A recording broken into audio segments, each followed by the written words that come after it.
Bom, é um prazer estar aqui com vocês, receber o carinho daqui dessa igreja, essa cidade pequenininha, mas que tem uma importância tão grande para a nação e para a Igreja Adventista, que daqui saem milhares de páginas com mensagens tão necessárias para esse país melhorar. E eu me sinto privilegiado de ter vendido tantos livros que saíram dessa casa, que ainda era numa outra localização, mas eu fui colportor evangelista durante muito tempo. Eu fiz o 2º grau, fiz a primeira universidade, vendendo livros da nossa casa. Tinha um livro muito especial que eu gostava muito de vender e que saiu agora uma edição modernizada, que eu já tenho um volume, que é o Vida de Jesus. Eu vendi muito esse livro. Eu vendi um livro desse numa situação, inclusive, muito especial uma vez. Eu era meio desorganizado nas minhas anotações, ainda sou até hoje, e eu vendi o livro e esqueci aonde foi que eu vendi. Eu precisava entregar aquele livro, porque eu precisava do dinheiro e a pessoa precisava do livro. Mas eu não lembrava onde foi. O prospecto não tinha o endereço, nem o nome da pessoa. E eu fiquei desesperado. Falei para os colegas, como é que eu vou fazer para fazer essa entrega desse livro?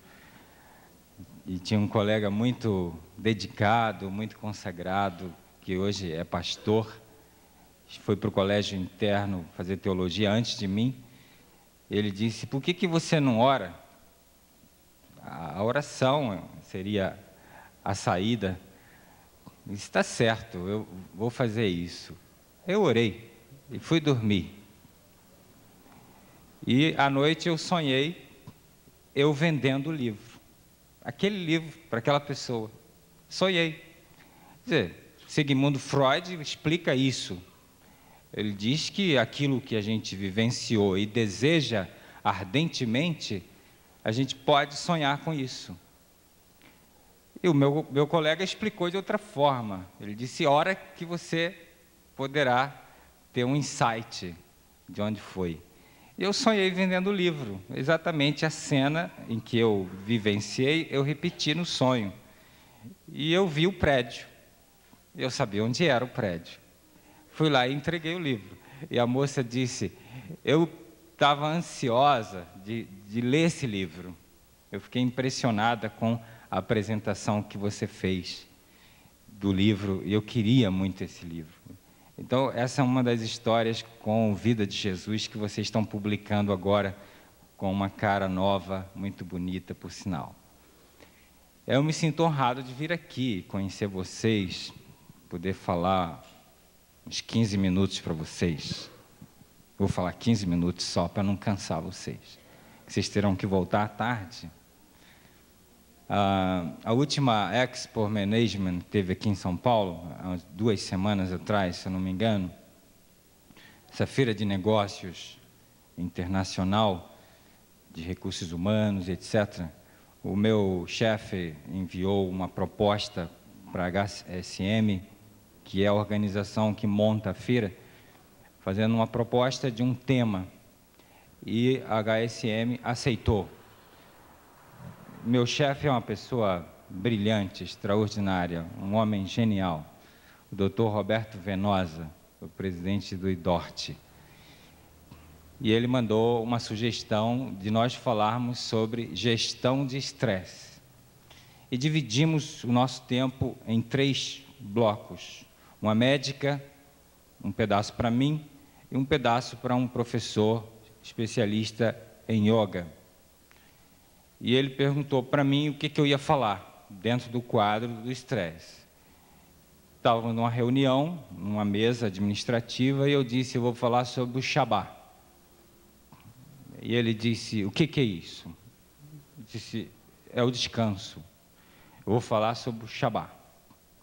Ele disse, cuidado com esse negócio, isso está me cheirando a judaísmo. Disse, é uma fundamentação judaica, antiga, mas que funciona. E eu vou vender essa ideia do Shabbat, lá na Expo Management. É um evento para 5.000 executivos, né? Pessoas do mundo inteiro vêm nesse evento. Então eu vou aproveitar essa oportunidade e vou falar do Shabbat, do descanso, do repouso, dentro do pacote de gestão de estresse. E ele pediu para eu ter cuidado, para eu arranjar uma roupagem para isso, não proibiu, só pediu para eu arrumar o negócio. Eu disse, tá bom, não tenha medo, eu vou falar de porcelana e cristal. Aí ele sorriu e disse, está lindo isso aí, vai ser um espetáculo. E realmente, a nossa sala foi lotada, tinha fila para encher 3 vezes, mas só podia fazer uma vez, e estava todo mundo interessado em saber que história é essa de gerir o estresse com a ideia de uma porcelana e de um cristal. Quando Jesus falou, o sábado foi feito por causa do homem, o Shabbat foi feito por causa do homem, ele lançou uma ideia para a gente trabalhar essa ideia. Quer dizer, todas as ideias, os princípios, os conceitos bíblicos não estão prontos. É um erro da gente pensar que está tudo acabado. Não, não está. São ideias que foram lançadas para a gente trabalhar. O Vida de Jesus estava pronto? Vocês estão mudando ele? E que bom que mudou. Ficou tão lindo esse daí, ficou tão contextualizado. Então a gente precisa pensar melhor os conceitos, as doutrinas da nossa igreja, da nossa vida, da nossa Bíblia. Não é pecado fazer isso. São coisas antigas, mas que a gente vai tirar de um aprisionamento, vai pôr movimento nessas coisas. Então, quando Jesus disse, o sábado foi feito por causa do homem, e de outra ocasião ele disse, é lícito fazer bem no sábado, se vocês pararem para pensar, o que é o homem? O que é o homem? O homem é o quê? O que contém um homem? Vamos botar vida nesse conceito. Vamos botar um acontecimento no conceito, porque o conceito suspenso, ele morre no meio do caminho. Torna-se letra morta. Tem que pôr acontecimento lá dentro. O que é o homem? O homem não é uma pessoa? Uma pessoa contém o quê? Personalidade? Caráter? O que mais? Vocês estão com medo de falar, é isso que vocês estão. Isso aqui é uma sala de aula, todo mundo tem direito a lançar um dado. Vontade, paixão, desejo, sonho, volições. O que mais? Livre-arbítrio, isso tudo. Tudo isso está contido numa essência maior. Está quase saindo aqui.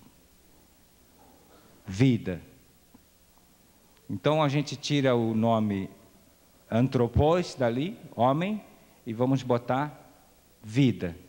Jesus disse em outras palavras, o sábado foi feito por causa da vida, e não a vida por causa do sábado. Olha como que isso vai abrir agora. Aí a gente não vai mais hierarquizar a vida, quer ver? Depois ele pegou um boi e jogou dentro de um buraco, não foi? E aí ele disse o que sobre isso? Se a vida de um boi, aquele bicho que tem chifre, cauda, que é a fêmea dá leite, se a vida desse bicho estiver num buraco, porque é sábado, a gente vai deixá-lo lá? Não, nós vamos tirá-lo, né? Por quê? O que está em jogo aí? É a vida, não é o boi, é a vida que está no boi. Então, o que está em questão em relação ao homem é a vida do homem. É a vida, é sempre a vida. Todo o texto sagrado é um grande tema sobre a salvação da vida. É a vida. O Deus se fez homem por causa da vida. Ele diz, eu vim para que tenhas vida, vida em abundância. Tudo é vida. De Gênesis ao Apocalipse, a questão bíblica é a vida. A vida é que tem que determinar o pensamento. Olha só, agora a gente está fazendo uma inversão. Não é o pensamento que determina a vida. Nossa, se a gente deixar o pensamento determinar a vida, a gente aprisiona a vida no pensamento e a gente mata a vida. Mas se a gente deixar que a vida determine a criação do pensamento, a coisa começa a ganhar muita potência. Aí o pensamento seria para afirmar a vida e a vida para potencializar o pensamento. Então o sábado é para afirmar a vida e não a vida para se aprisionar no sábado, senão o sábado fica triste, muito triste. Então vamos levar agora isso para a metáfora da porcelana. O que é uma porcelana? Porcelana é uma obra de arte, bela, rara, de uma fineza insustentável, de uma leveza extraordinária. É rara e é cara. Uma porcelana mesmo, daquela antiga, de dinastia chinesa, quando se encontra uma inteira, ela vale uma fortuna. E a vida? A vida é rara, cada vez mais rara. Da forma como a concebemos, ela está se extinguindo, inclusive. Está havendo um grito mundial em favor da vida, porque a vida está se acabando. A vida é cada vez mais rara, e ela é frágil, como a porcelana, e extraordinariamente bela, como esse objeto chamado porcelana. A fragilidade da vida você vai compreender na célula. Olha como a célula é tão frágil. Ela é tão leve. Os movimentos que acontecem dentro de uma célula são tão suaves, invisíveis até. A gente precisa de aparelhos poderosos para ver o funcionamento de uma célula. Mas é tudo tão delicado, o parque industrial de uma célula, tudo tão pequenininho, microscópico. E tudo ali tem uma função belíssima, até chegar ao núcleo da célula, que é o trono da célula, onde acontecem as mesas administrativas da célula, onde se reúne ali dentro, basicamente, 3 indivíduos, um mensageiro, um transportador, são 2 sumos sacerdotes, só eles entram lá. Um que manda mensagem para dentro e o outro que transporta reações químicas para fora. E o senhor do castelo, que é o DNA. Ele reage aos estímulos do sujeito que compõe esse corpo composto de milhões de corpos, que são as células com seus organismos. Então você está aí agora, você está sendo afetado pelo que eu estou falando, ou afetado pelo que você está pensando lá fora, e as células estão reagindo e agindo em torno dessa afetação. Teve um sujeito no século XVII, chamado Spinoza, que a gente lê pouco ele, porque tem preconceito em relação a ele. Ele disse, o que pode um corpo? Não sabemos. Um corpo se mede, a potência de um corpo se mede pela capacidade de afetar e de ser afetado. E esse camarada foi um gênio, porque a neurociência está estudando isso hoje. O Antônio Damasio, o português neurocientista lá de Iowa, está estudando isso agora, que é a capacidade de multiplicar a neurotransmissão cerebral, da gente aumentar a nossa capacidade intelectual, a nossa potência de pensar, de resolver problemas, desenvolvendo a potência do cérebro, que é a capacidade de aumentar as sinapses.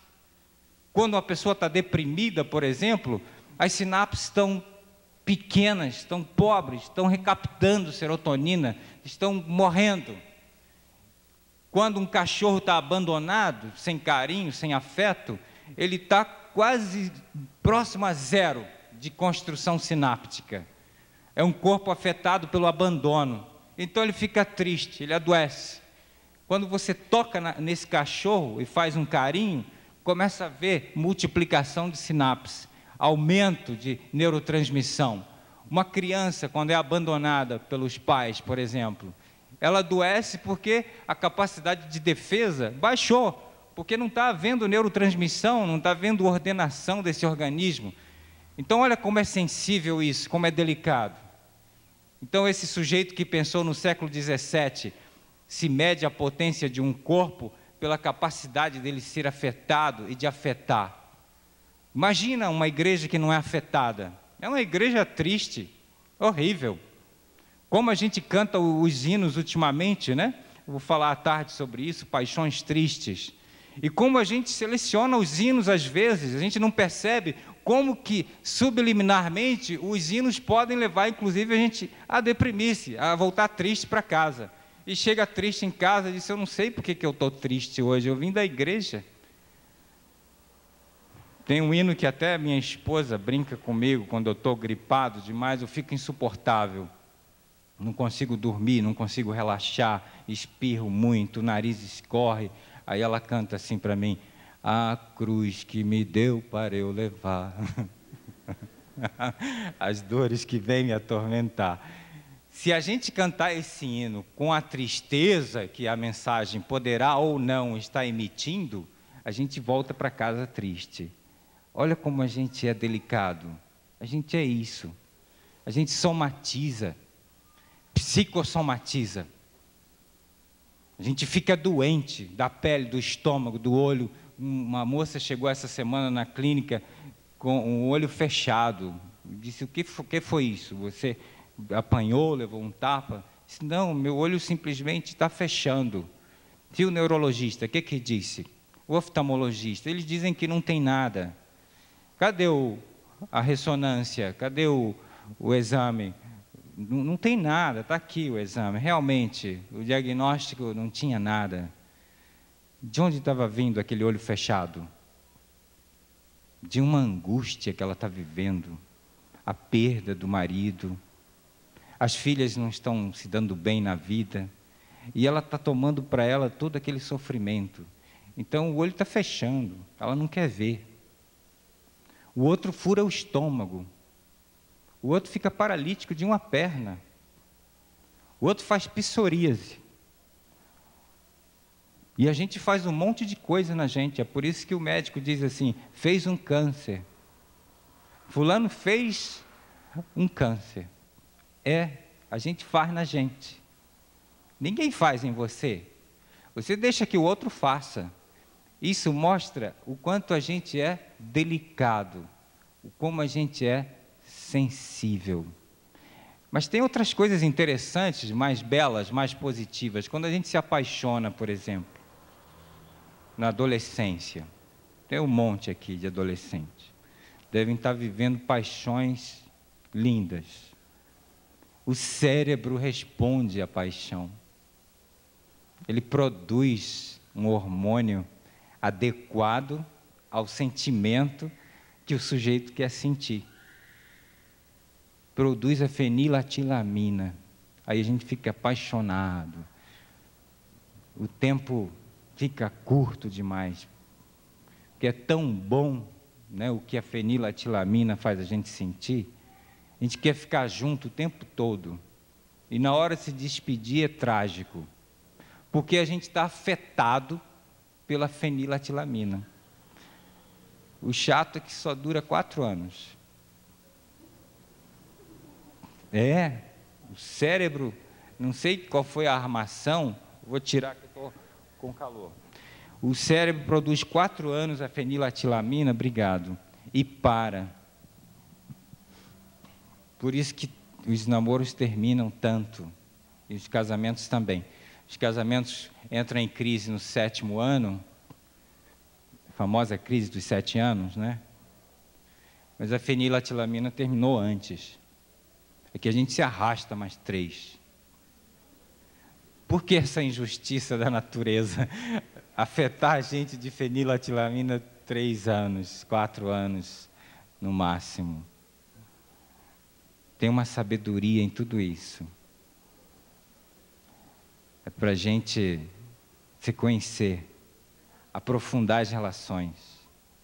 É um tempo que a natureza está dando. Porque daqui a pouco, os neurônios vão ser ativados e produzir outra coisa.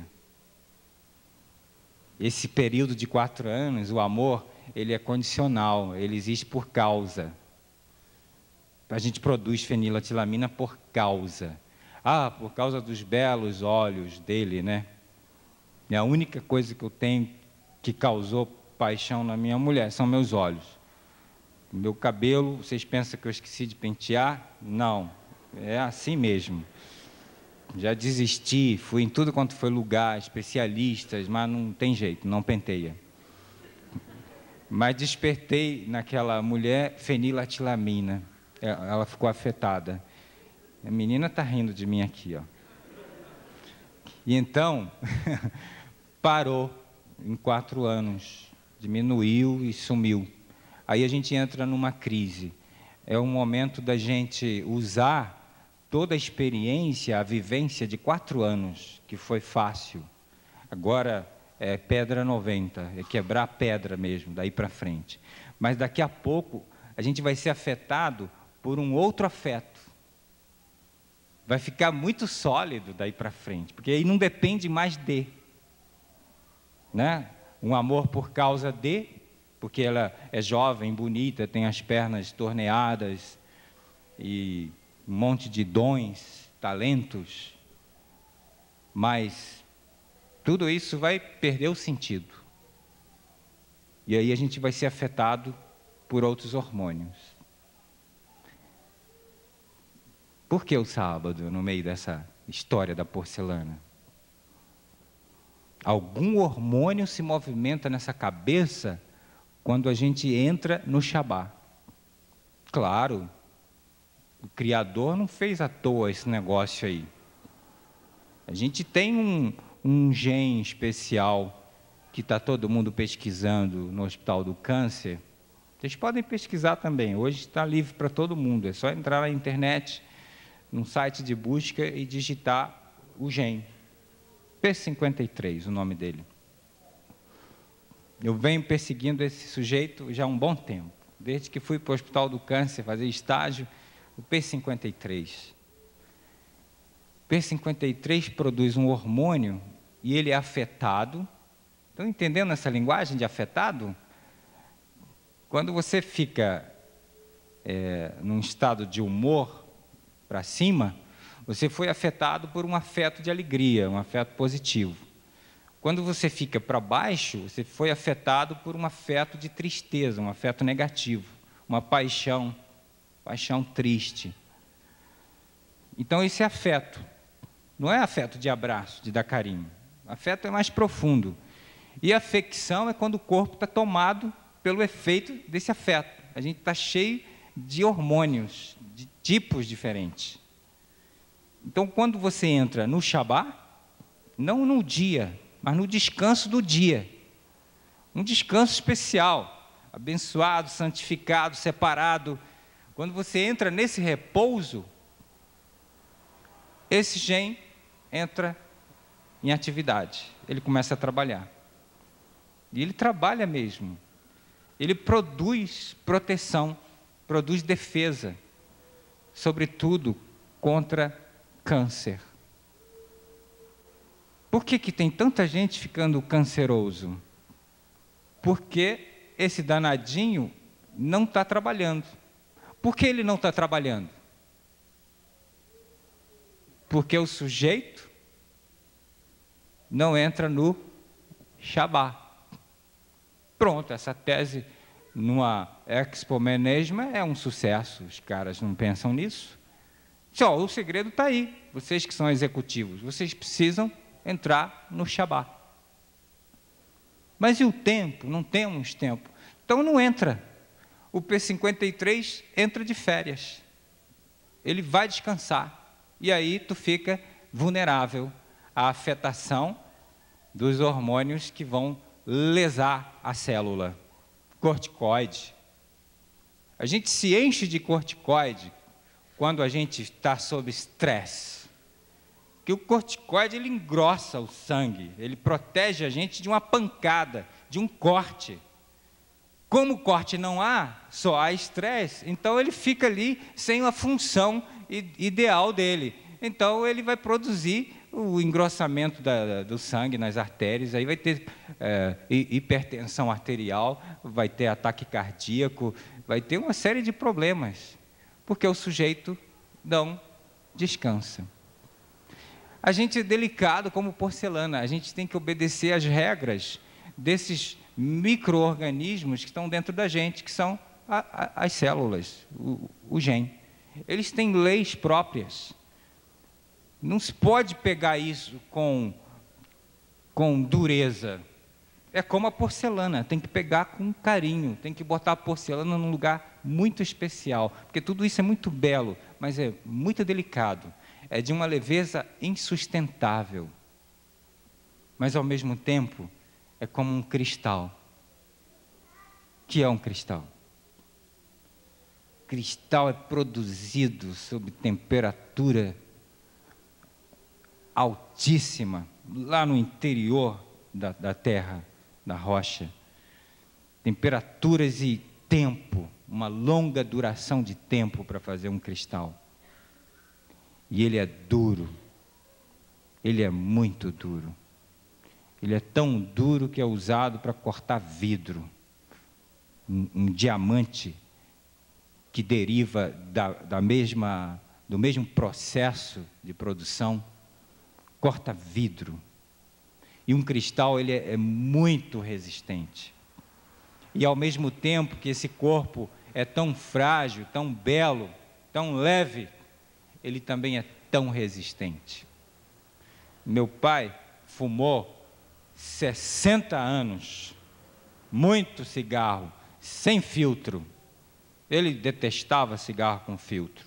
Ele queria sentir o sabor. Então ele fumava 2, 3 carteiras. Eu lembro do cigarro dele, chamava-se Quente. Era uma carteira verde, porque eu ia comprar, que ele mandava, até uma certa idade. Depois eu me rebelei e disse, não compro mais. O senhor que vai comprar. 60 anos. Morreu com 78. Bebeu muito álcool. Inclusive, quando não tinha a caninha da roça, ele chegou a beber perfume, desodorante, em síndrome de abstinência. Quando fica trêmulo, delirium tremens, fica descontrolado, se não beber morre. Morre mesmo, tem um impacto. E aí ia lá no quarto e roubava desodorante das filhas e bebia. Viveu 78 anos. Olha só o cristal. E uma outra característica do cristal, quando a luz bate no cristal, o que é que o cristal faz com a luz? Reflete em prismas multicoloridas, né? Multiformas. Isso é muito interessante, porque você também é isso, eu também sou isso. Você sabe o que o Amadeus Mozart fazia quando estava irado? Ele compunha uma música. Música eterna, né? Que está até hoje aí. O que o Johann Sebastian Bach fazia quando estava deprimido? Produzia uma fuga. Que coisa extraordinária. Quando Ravel estava... Tem 2 versões sobre o bolero do Ravel. Uma é que os alunos, os músicos desafiaram ele a colocar numa orquestra instrumentos tão díspares. Ele ficou irado com aquilo e eu disse, eu vou mostrar a vocês que isso é possível. E ele foi para casa e compôs o bolero. Já viram o bolero? O bolero do Ravel é uma coisa estonteante. E os psiquiatras dizem que aquilo era um delírio do Ravel. Ele estava doente, deprimido, e estava delirando. Então ele compôs o bolero. Eu prefiro a primeira versão. Então olha como você pode fazer com o afeto que te afeta. Você pode fazer coisas extraordinárias. Oscar Niemeyer faz linhas. Vocês já viram o Museu de Niterói? Museu de Arte Moderna? É uma concha suspensa sobre o nada. Fui lá outro dia com a minha filha e meu filho e olhei aquilo e disse, não vou subir aí. Esse troço vai cair para um lado. Vai lá que todos os visitantes fiquem só de um lado. E pesa para lá e aquilo vai cair dentro do mar. O negócio é perfeito. É lindo. É uma concha suspensa sobre um palito. Quando você anda lá dentro, olhando pela janela, você se sente no ar. Dá uma insegurança. Esse era o objetivo dele mesmo. Como que ele fez aquilo? Ele disse que faz aquilo com 2 rabiscos. Alguém encomenda o serviço, aí ele dá um tempo, se inspira, vai lá na prancheta e dá um risco para lá e outro para cá e um para baixo e está feito o negócio.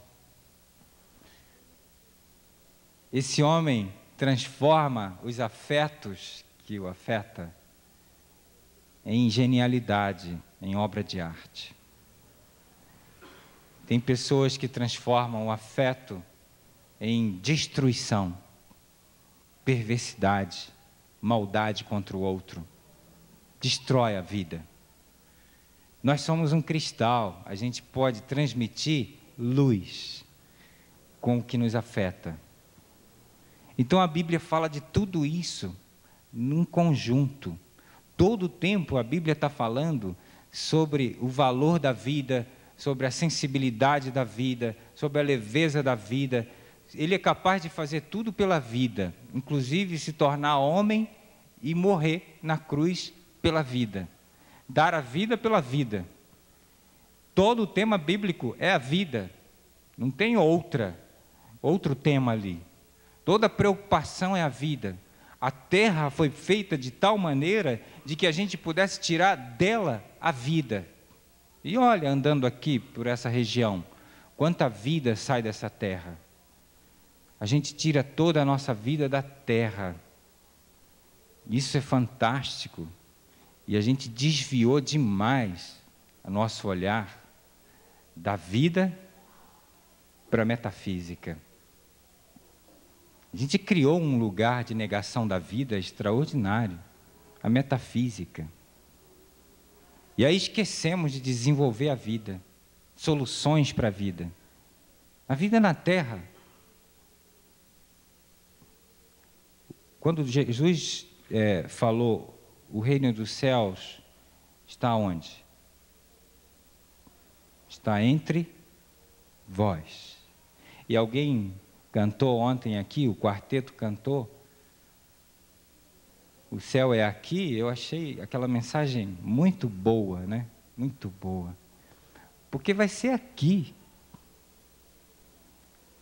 O período lá vai ser muito pequeno, vai ser aqui.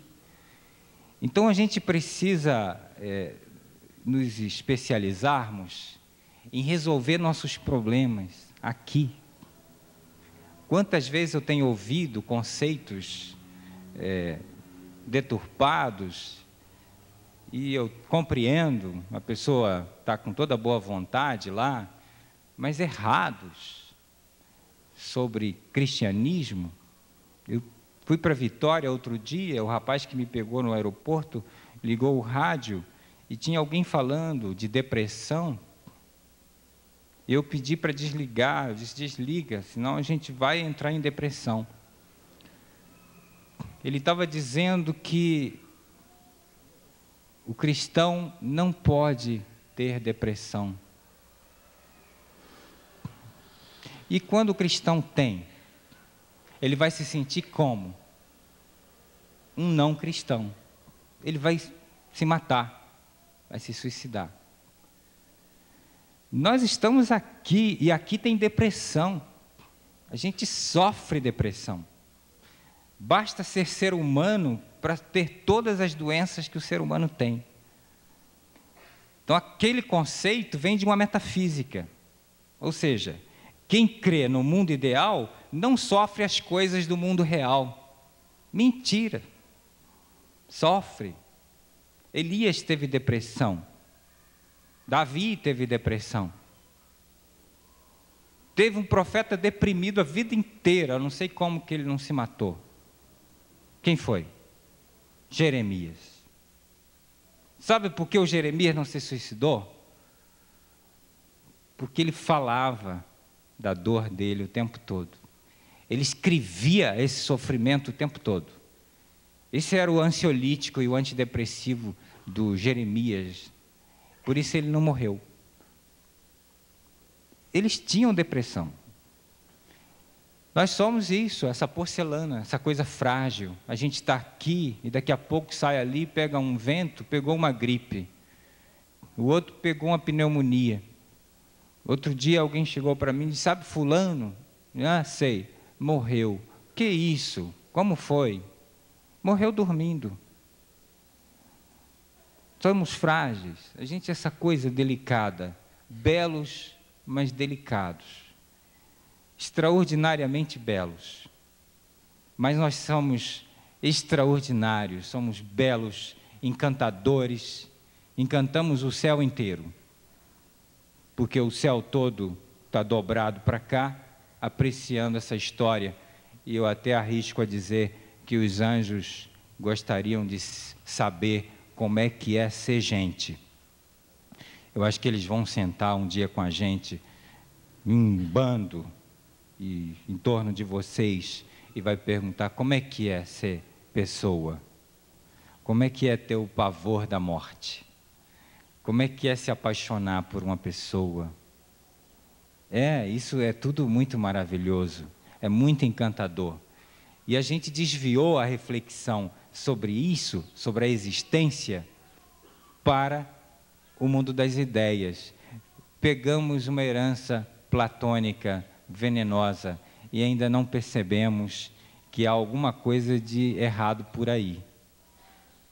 Que existe um céu, existe, mas hoje, para a gente, isso é como Paulo disse, é um reflexo de um espelho. A gente não compreende, a gente não sabe como é, um dia veremos face a face. Enquanto não chegarmos lá, vamos criar soluções para nossas questões aqui. Eu vi o programa da igreja aqui da semana, eu achei interessante. A igreja tem várias reuniões durante a semana, mas eu vivo falando por aí pelo Brasil, duramente com a igreja, inclusive com os pastores, com os líderes da igreja, que a nossa igreja está desperdiçando dinheiro e tempo, porque ela é fechada. A gente é fechado. Imagina, um templo desse tamanho, só abrir sábado, e uma horazinha na quarta e outra horazinha no domingo. Dá um dia útil por semana. Nossa, se eu fosse presidente desse país, eu ia obrigar os adventistas a abrir a igreja todos os dias da semana. Porque não tem uma coisa tão boa nessa igreja para oferecer? Olha essa música que cantaram. Tem gente aí fora que nunca ouviu uma música dessa. E a igreja fechada. Lá no encontro que eu tive com os pastores da associação, eu até contei uma história triste de que um paciente queria ir para a igreja, um paciente que usa drogas, e eu dei o endereço da igreja, e ele foi, aí voltou no dia seguinte na clínica e disse, estava fechada. Disse, puxa, eu esqueci que ela só abre no sábado. E aí ele foi, no sábado. Chegou lá, ele voltou e disse, eu não entendi nada que falaram lá. Então ela é fechada até quando está aberta. Porque a comunicação é para dentro. E a música é para dentro, e a televisão é para dentro, e a rádio é para dentro. Imagina, como que aquela mensagem sobre depressão vai falar para um deprimido? Então, nós precisamos sentar, fazer alguns encontros, simpósios, congressos, para discutir a mudança de mentalidade. Não é pecado fazer isso. Lá no Rio de Janeiro, o professor me contou uma história interessante, que no Palácio do Governo tinha um banco branco, e um policial em pé do lado do banco, bem no pátio do palácio. E uma criança perguntou para ele: por que o senhor fica aqui em pé no sol, esse banco vazio? Ele disse: eu não sei, é porque me mandaram. E aí trocava, vinha outro. E o senhor sabe por que está aqui? Não, não sei. Isso já acontece há muitos anos, um século. Alguém fica aqui tomando conta desse banco. Mas alguém senta aí? Não. E por que ficam? Não sabe. Por que a gente faz dessa forma? Não sei. E Deus deu essa porcelana extraordinária, e esse cristal, que é esse cérebro fantástico para pensar, e ele não está pensando. Eu vejo jovem falar assim: que Deus me arranje uma mulher ideal, né? Mas imagina arranjar esse trabalho para Deus. Vai à luta, sujeito. Vai aprender a se relacionar. Faz umas consultas com o terapeuta. Eu dou um cartão meu. Bota tudo para Deus.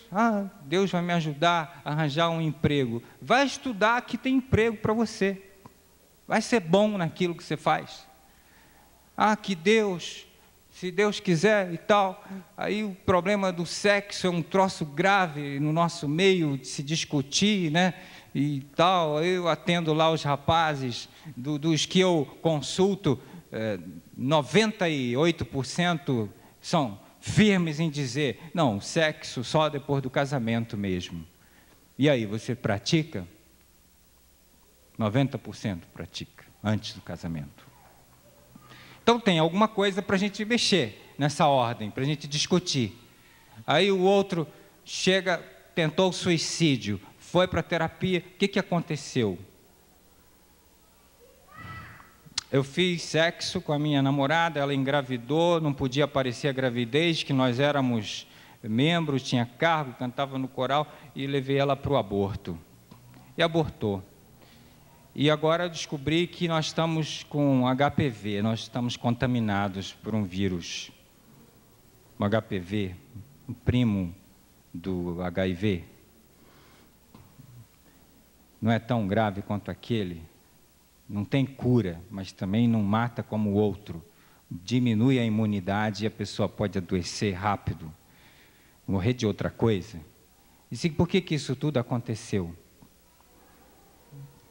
Aí a família vem para a terapia. Aconteceu porque vocês não falavam sobre isso em casa. Aí a mãe disse: foi o diabo que armou essa arapuca para o meu filho. Não, não foi o diabo não fez nada, ele não precisou fazer nada.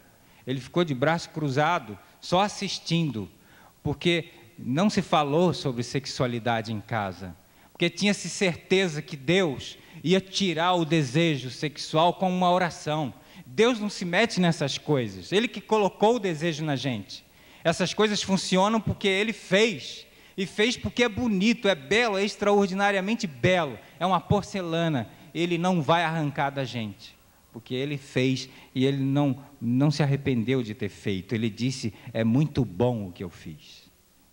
E a gente só tem que conversar com os filhos, instruir.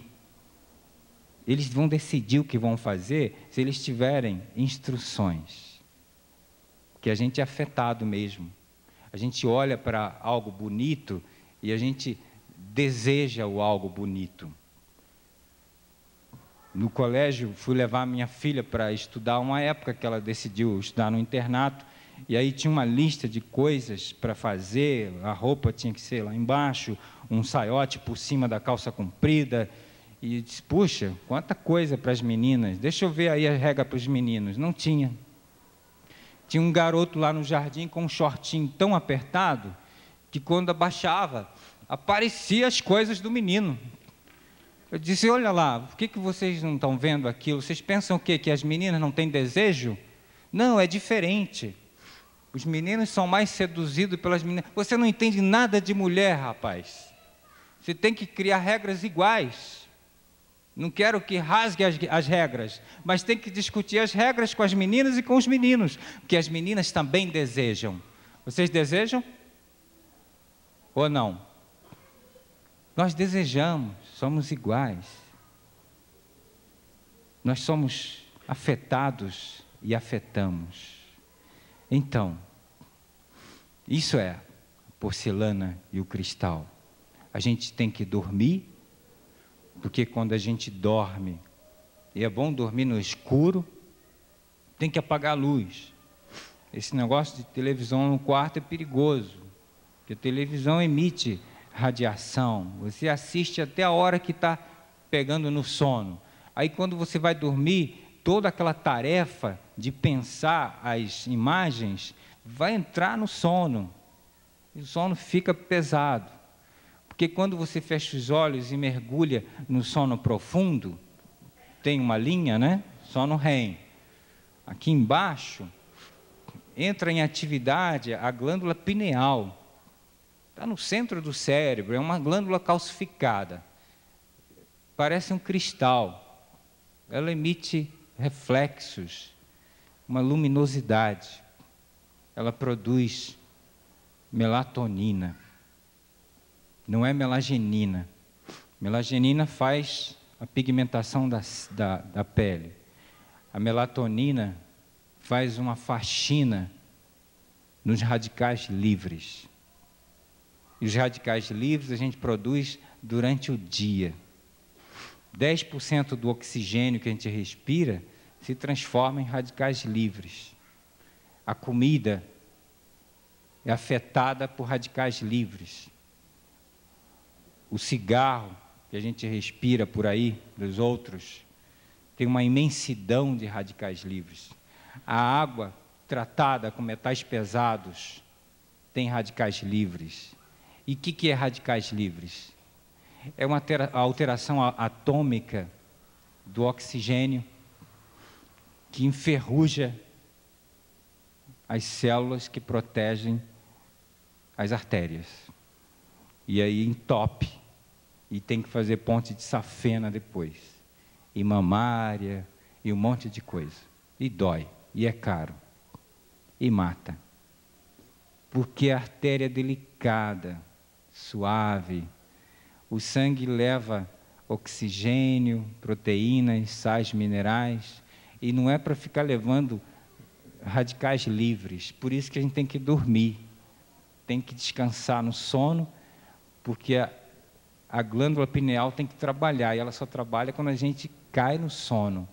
E aí a gente acorda regenerado, revigorado. Todas essas coisas juntas, você vai compreender melhor lendo a Bíblia com outro olhar. Com um olhar mais interessado em arrancar das ideias o sentido que está implícito nas ideias. Está lá dentro, a gente tem que arrancar de lá. Senão a ideia do sábado fica suspensa como uma lei. E isso Cristo já condenou lá.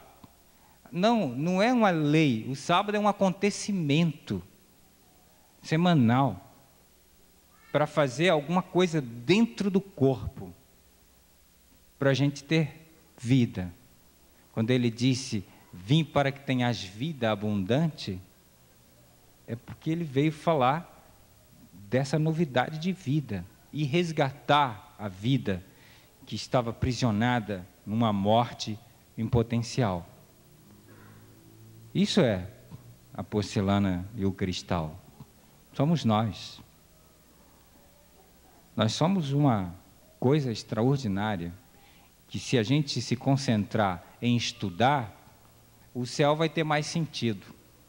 E não esse céu platônico da metafísica, que a gente botou tudo lá para Deus resolver, e a gente cruzou os braços aqui embaixo e não quer mais assumir a vida. Então, quando uma ideia nega a vida, diminui a potência da vida, a gente vai ter uma surpresa desagradável quando o Criador perguntar, Cadê o talento que eu te dei? Eu escondi numa ideia, Senhor, porque eu tive medo. Viver é um risco, tem que ter ousadia. A gente tem que destrinchar essas coisas. A gente fica com medo, porque é como se fosse perder o chão. Mas vai achar um mais sólido, tá bom?